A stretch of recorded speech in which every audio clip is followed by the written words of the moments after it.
అధ్యక్ష, మహాలక్ష్మి కాంగ్రెస్ మేనిఫెస్టోలో మొట్టమొదటి హామీ మహాలక్ష్మి పథకం. దాంట్లో మహిళలందరినీ ఆకర్షించి ప్రధానమైన అంశం ఆ మహిళలకు నెలకు 2,500 చెల్లిస్తామని ఆ రోజు చెప్పారు అధ్యక్ష. కానీ అధికారంలో వచ్చి 8 నెలలు గడిచిపోయింది. మీరు ఇప్పటికే అమలు చేసి ఉంటే ప్రతి మహిళ అకౌంట్ లో 20,000 రూపాయలు పడి ఉండేవి. ఇవాళ బడ్జెట్ లో అయినా మహాలక్ష్మి కోసం ఏమైనా లక్ష్మిని కేటాయించారంటే లేదు అధ్యక్ష. మహాలక్ష్మి పథకం కోసం గత ఓటాన్ అకౌంట్ లో 4,500 కోట్లు ప్రతిపాదించారు. కానీ పూర్తి స్థాయి బడ్జెట్ వచ్చేసరికి మహాలక్ష్మి మాయమైంది అధ్యక్ష.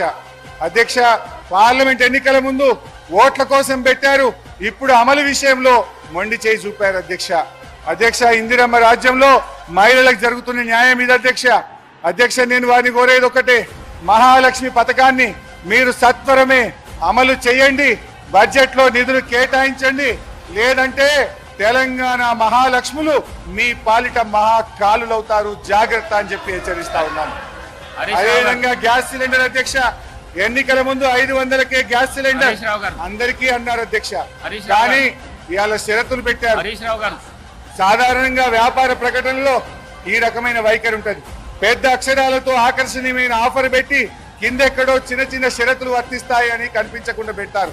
ప్రభుత్వ వైఖరి కూడా వ్యాపార వ్యవహారాల వలె ఉండడం శోచనీయం అధ్యక్ష. మేం కోరేది ఒక్కటే, తెల్ల రేషన్ కార్డులు ఉన్న వారి అందరికీ ఈ ఉచిత గ్యాస్ సిలిండర్ సబ్సిడీ పథకాన్ని వర్తింపజేయాలని కోరుతా ఉన్నాం అధ్యక్ష.